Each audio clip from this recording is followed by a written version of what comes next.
Vreme je za finale.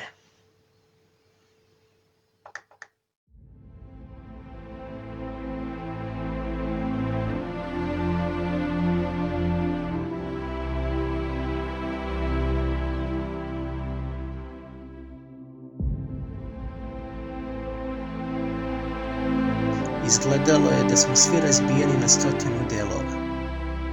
Milijan, Aleksandar, Staša, Dušan, ja.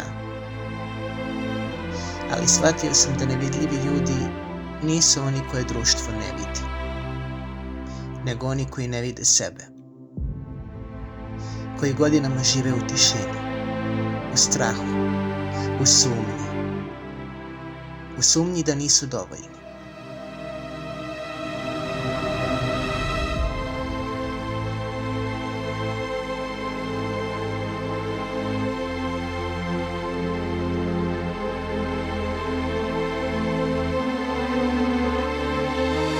A istina je jednostavna.